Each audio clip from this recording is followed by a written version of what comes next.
बचपन का best cartoon show Tom and Jerry जो हमारे चाइल्डहुड को ऑसम बनाता था। बट जितना Tom and Jerry funny show था उतना ही उसकी कुछ सीन्स टोटली डिस्टर्बिंग और एडल्ट टाइप होते थे जो हमें आज तक नहीं पता चला बिकॉज हम उस टाइम बच्चे थे और इस चीज़ को हम उस टाइम देखकर बहुत हंसते थे बिकॉज हमें उसका बिल्कुल भी मतलब नहीं पता होता था। सो जैसा कि मैंने तुम्हें पिछले वीडियो में बताया था कि किस तरह 1930s में एडल्ट कार्टून शो को बैन कर दिया गया था और कंपनी सिर्फ किड्स टाइप एनिमेशन शोज बनाकर एडल्ट्स को दिखा रहे थे, उसी में से एक शो था टॉम एंड जेरी जो 1940 में रिलीज हुआ। Tom weird behaviour. अब हम सबको पता है टॉम एंड जेरी एक फनी और एंटरटेनमेंट कार्टून शो है, बट आपने इस शो में इस बात पर कभी गौर नहीं किया कि जब भी टॉम किसी फीमेल कैट को देखता है तो वो बिल्कुल वियर्ड बिहेवियर करता है जो एडल्ट टाइप होता है, because we know that what all teenagers do when they see girls. और ये बिहेवियर टॉम एक ही एपिसोड में नहीं, ऐसे बहुत सारे एपिसोड में करता है जो बहुत वियर्ड लगता है।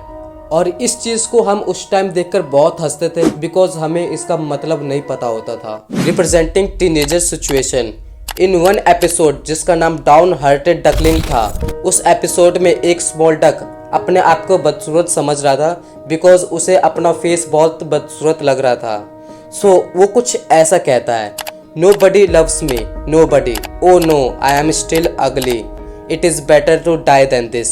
मतलब मुझे कोई पसंद नहीं करता है। Oh no, मैं अभी भी बदसूरत लग रहा हूँ, इससे अच्छा तो मैं मर जाना ही पसंद करूँगा। एंड इस चीज़ को टीनेजर्स कितना रिलेट कर पाते होंगे ये चीज़ मुझे बताने की ज़रूरत नहीं है। और हम उस टाइम इस चीज़ को देखकर बहुत हंसते थे बिकॉज ये बहुत फनी लगता था। But now we realized how it's feel. Small cats in heaven in one episode जिसका नाम टॉम इन हेल था। बेसिकली उस एपिसोड में जब टॉम को पियानो से चोट लग जाती है तब वो स्वर्ग में चला जाता है और वहाँ एक हेवन काउंटर होता है जिसमें क्लर्क बैठा रहता है और वो डिसाइड करता है कि कौन हेवन में जाएगा और कौन हेल में।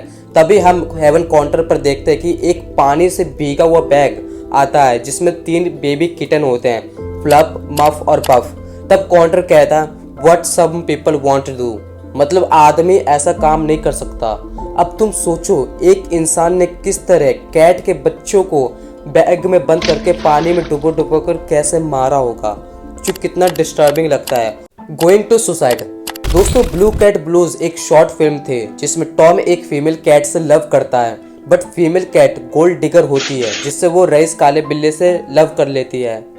एपिसोड के शुरुआत में टॉम ट्रेन ट्रैक पर बैठा नजर आता है और कैमरा जेरी की तरफ जूम होता है और नरेटर कुछ ऐसा कहता है, poor Tom, in a few minutes it all be over and for the first time since he met her he will be happy. Poor miserable love sick creatures, I suppose people will say I have should help him, I know it's better this way. Oh that's so creepy. आगे के episode में काला बिल्ला female cat से Mary कर लेता है by the power of money. इस दुख में टॉम बहुत सारा मिल्क पीता है जो यहाँ अल्कोहल को रेफरेंस दिया गया है और उसके बाद यही सीन जेरी के साथ भी होता है। सो टॉम एंड जेरी ट्रेन का इंतज़ार करते हैं सुसाइड करने के लिए और यही नहीं, हमें पीछे से ट्रेन की विसल भी सुनाई देती है और थोड़ी देर बाद स्क्रीन ब्लैक हो जाती है जो सच में डिस्टर्ब कर देता है। और टॉम एंड जेरी का क्या हुआ ये आज तक नहीं पता चला। सो वीडियो होगी ख़त्म। सो आपको पता है अब क्या करना है, सो कर देना। बहुत जल्द मिलते हैं नेक्स्ट वीडियो में।